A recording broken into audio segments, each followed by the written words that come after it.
Hello loi te tu ni hin vet nom ta ni za ta flem khat na sei kin te la ya hung ke mo pa hera pa hen scan thum ka mi pum khat lap sai yim te skill se chile ba na ku yang mei chang tin the hin la at sai nan hairdresser no hung pangin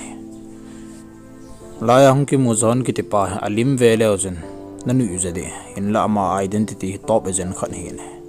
ama ha na fel ke usi chile bin no me ho ga alung la dan ga azol dan ho thim the yeng ne Idia mano num ta bit sign ho man pe cha loi ho the next mission a digin hung pui ta ne a tha wang se the ayeng in hin la lo theilo na chi te te ta ne ama mission chule thil dang he pon la hung ki mo ghost ki te ba ga ma ding he ne chon cha lung hang the en he ji chu thum ma sanga chat ve na ma ne ta na tha su ki ne among ipc na awang hi theilo pa cha mo chi gut ta ne hin la a chi pa po ne ji cha ma bar bar hi no ma mi tha mi mat mi vo ki tho he a tha nom lo ba hi ne Nilha bune ape na chan nura pa ko ma chan ke hin ru ajana ka hai ding heta ya je chu barbar ka hi no main khotha ka man nom tai ti ne la pa chan barbar jo pu na ti boy pu nui za sen chum thimin ati pen adiam chawai di ai hone ne he de jana ma na mission chan pan ta ne ama dinga mit tha me mar ki tho ja bai le yeng ne a lengin bang cha tho ne he le mi kha cha tho ka chen ne lungdong le ne khat pa chan tho thakin in chunga par chang ki tang tha ne mi ka be pum nan doi ne la me pum just scan thum ka lap chai ben khat pa da lung dong the yeng ne idi jana chai nan ghost ki te pa cha chungna spiderman bang na to ne ma ki cha be se window cha phu ne na leng mang ta ne zon nang jan ere ka ball money sa ma tin mang a lengen ti jan a ki del to hon ta ne ghost bang jan bot khat cha kilen tui la jana ke tol ta ne hele zon nang cha nga bang jan hung ke tholin bo cha su si ne a chai nan grand khat al la dan ghost jan a ring chan la dan te jan a zia man tan ke a ki chim dan han ta ne la chai nan ang po ken hilai ang su sa cha ghost se si a chai ta ne zon cha ki mo ta po ne zon cha thi ai po na ma he nui langa ki se len hin ko tha aman de ti ta na ma na biak cha ke len new york langa jun ta ne ma no hairstyle nga ki khialin oi cha ti ni ki se no cha hairstyle khial pe ne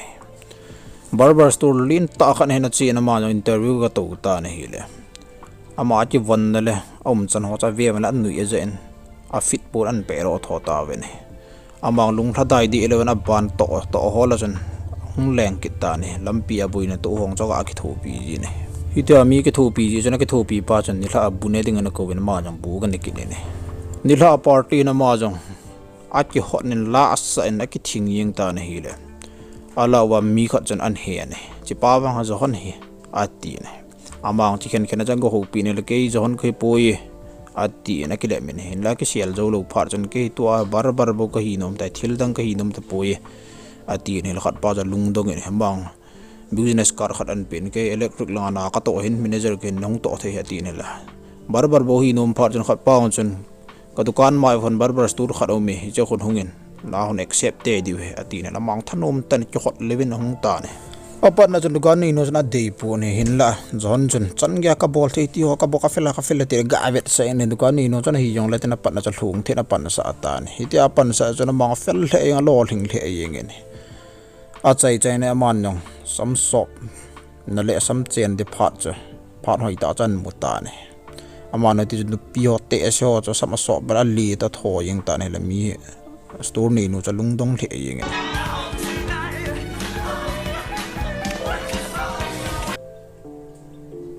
ede jnu pi ho cha khang tha dan ne ga chi flat pi jin he la